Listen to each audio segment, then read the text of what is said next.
grew up in Australia, around the same age as I am. Why Elvis? What did he mean to you? Yeah, I mean, I grew up in a very tiny country town, about 10 houses. And early on, we actually ran the cinema for a while, so we had the Elvis, matinee. So, he was in my life early. But really, it wasn't so much I set out to do a biopic.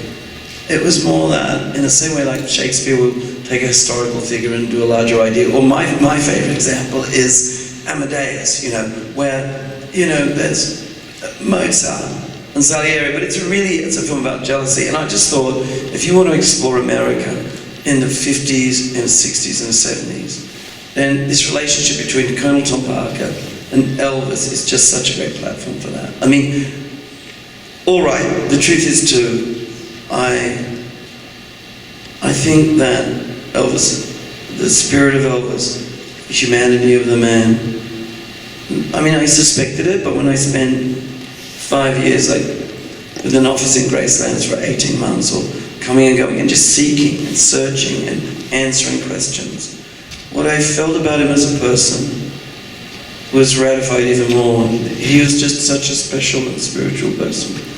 And I think that's got lost in the wash a bit. Well, I mentioned this to you before. I love movies where you see the atom split. We saw it in The Social Network. We've seen it in some movies. Those zeitgeist moments that change the world. And I felt like you did that, where you have this seemingly shy young man. He's insulted by an audience member. There's feedback in the microphone. And this rude audience member then watches in horror as his girlfriend and every other woman in the audience is overwhelmed by this young singer's movement, his voice, his music, and you get why Presley was such a disruptive force in a prudish culture. Tell us exactly what is being conveyed in that important scene, including those emotions those women were feeling. Yeah, I mean, honestly, that scene actually happened pretty much like that. I mean, it didn't actually happen in that location. It happened in another location. Now, the thing about Elvis, early on you have the scene where he's in the Pentecostal tent. And for years I tried to track down, I did the stories about it. I found that young boy, he's with all the kids.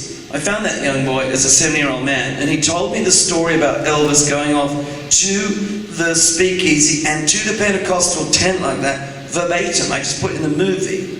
But you understand that Elvis has, and he said, he's so lovely, Sam Bell.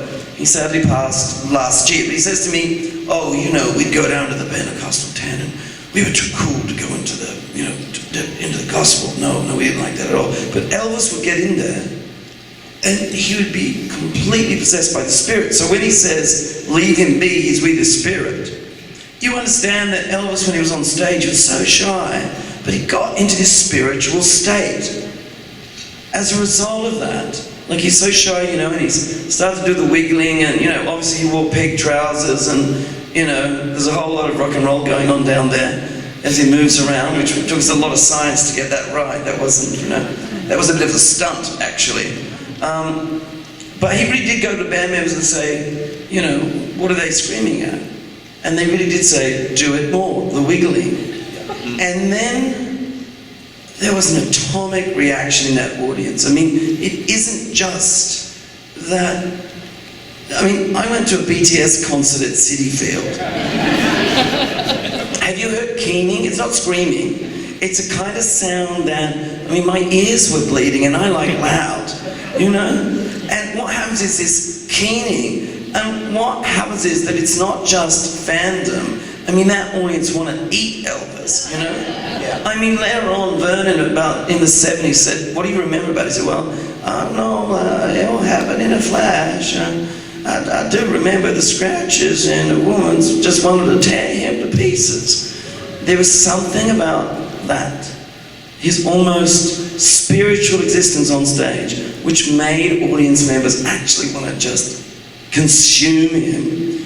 And that is a gift beyond dance or choreography. And we just have to find, let's forget Austin. Well, let's not forget Austin Butler, it's impossible. He is a miracle. He was in character day and night for 2 years. He never broke character. And when the film shut down, and we lost it because, you know, you remember Mike, I think you, Roger, came. We did. My assistant director came up to me, we were about to do the first ever shooting, where Elvis is guided through the crowd, you know, by the Colonel, and my AD comes to me, I told you the story, he says, I think Tom has that flu thing. And I said, what's that? He said, it's called COVID. And I went, right. And next thing, yeah, exactly, because everyone's going, oh, I remember that moment. You know, it was like, you know, if Tom Hanks can get it, we can all get it, boom, you know. So anyway, the point is, Tom went back and bravely came back to the film, but for 6 months, Austin Butler said, I'm not leaving. I'm going to continue to do my work, to work on the voice, work on the movement, work on all that. And he kind of willed the film to go ahead. I'll never forget for that. Wow. Boy, I don't forget it either, because right after that happened, one, it became the most trafficked story we've ever had, but also the business shut down. It was like a steel curtain, bam. And you know, now it's a very interesting clip we showed here about Colonel Tom. And I remember watching an interview that Foo Fighters' Dave Grohl did with Dolly Parton, who 50 years later still seemed shaken as she recounted when she didn't have 2 nickels to rub together, but she had this song she wrote, I Will Always Love You, which we know from The Bodyguard. She was told by Tom Parker Elvis would record it, but only if she gave up songwriting credit to them. And, you know, Priscilla Presley told Tom Hanks that she loved Parker, but the Elvis estate had him kicked out for taking half of the singer's earnings, and he ran Elvis's career with the priority of keeping him in Vegas, and he used him basically as a cash machine to pay off his gambling debts. Now, sum up this guy for us. Is it too simplistic to consider him a reptile and a villain? And where do you imagine Presley might have gotten without him? You cannot sum up Colonel Tom Parker, never a Colonel, never a Tom, and never a Parker, right? You know it. Yeah, that's my log line. Andreas Van Kook is his real name. You can't sum him up in a couple of phrases. I can tell you that if he's in this room here today, the air would be sucked out of the room because his sort of ability to be both funny but strange, get what he wants. I mean, he's like a kind of giant clown with a chainsaw, you know. Like, I mean, you cannot sum him up. And, you know, it wasn't, yeah. And by the way, the Dolly Parton story, okay, I'm going to tell you something. It's a secret just between us, okay? All right, please don't tell anyone. Yeah, there's a scene, I don't know how many people have seen the movie, but there's a scene in a movie in the back of a Mercedes where Priscilla comes to Elvis for the last time, and really she's trying to say, please go to rehab. But famously what happens is that when Elvis and Priscilla get divorced, they're in the back of the Mercedes, and Elvis takes her hand and he sings, if I would stay, I'm not going to sing it, I would only be in your way. And he sings, and I will always love you, to her. And she says, well, that's a beautiful song. And he says, yeah, Dolly wants me to record it. And she goes, well, why not? He goes, well, you know the Colonel. You can't fight him. Well, we actually shot that scene too, but we couldn't have it in the scene as well. It was just, you know, too many ideas. But when Austin gets out of the car at the airport, the last time we see him before he gets up into the Lisa Marie jet, he looks over the top of the car and he goes, but don't tell anyone, okay? But it is a nod to exactly that story. And I mean, that is it. The thing about Parker is that I truly believe that, I mean, he was kind of brilliant, he was a genius, and that's why he argues the movie, because he grew up in Holland, he was an animal trainer. He loved doing tricks with animals, a circus act. And the biggest sin of Colonel Tom Parker is that he kind of loved Elvis, but like he would love a circus act. You know, like as if he had a trained pony right? He didn't understand the gift and the talent and the humanity that was in front of him. And what do I really think? I don't know, but in that sequence there, Elvis is singing, "I'm caught in a trap, I can't get out." And that really happened. Well, Colonel Tom Parker, without Elvis's knowledge, is making a contract on that tablecloth, signing Elvis into a 10-year contract. And Elvis believes he's going to do that one concert, get on his plane and go and fly and perform in Japan and perform in England and go around the world and feel new waves of love and new challenges. But Elvis Presley never performed outside the United States, not one note. And he never knew why. He kept hitting his head against a glass wall or a bird cage and not understanding what the cage was made of. It was made of the Colonel's gambling debts, and it was made of the Colonel's deep, dark secret. So if you're asking me how it would have been, better is a word that comes to mind.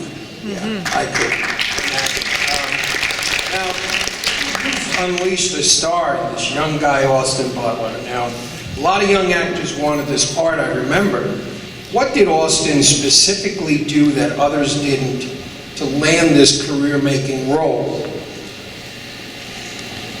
I mean, I have a lot to say about auditions because I don't really do them. I like to do workshops, and anyone come into my space, I want to make sure I do everything I can to get in the role.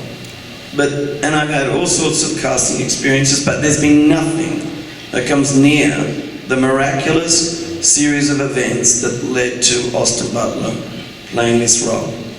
The first of which is a somewhat now oft-told story about me getting the now tape. I feel like it's there's a Bruder film or something, in this tape, it was like, release the tape, But I do get this tape, and it's a young guy in his bathrobe, and he's playing Unchained Melody at the piano. Now, he has no idea that that's how the film's going to end. And he's just weeping inconsolably.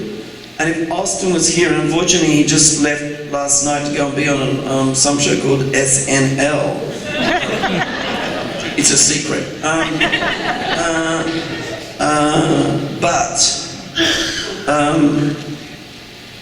He tells it. What I didn't know was that he had sent in an audition tape. He took it back. He just thought he was corny musical singing, and he lost his mother in the same year that Elvis did.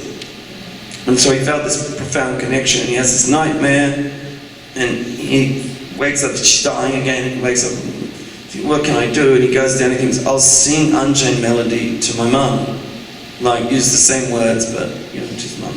I get the tape, I see it, I go, I don't know what that is, it's not an audition, but it made me cry.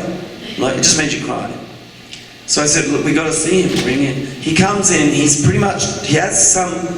down a bit the Elvis road. Like, he's so, Denzel Washington rings me. I don't know Denzel. And he says, you're about to meet an actor who's working, whose standard of, work is unlike anything I've ever met before.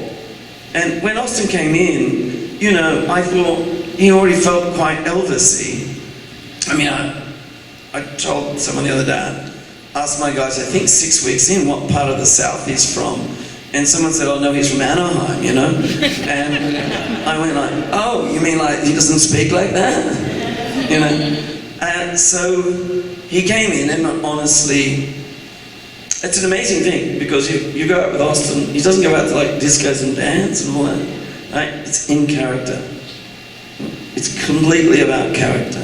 And when he's in character, there's nothing he can't do. It's like the singing. He sings the entire first half of the movie, and I had to put out a costume test, using it mine, where he's actually I said, hey, can you do That's All Right, Mama? He does it, no auto tune, nothing. And it's so, people A-B it to the real Elvis. In character, he can just do anything. It's something extraordinary, a gift he's got.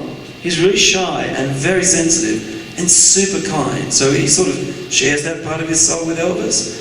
He did all the work, but the number one thing he had to do was to humanize Elvis, because Elvis had become a kind of, a sort of Halloween costume for a lot of people, Yes. I think that's what he did more than anything. He made him human.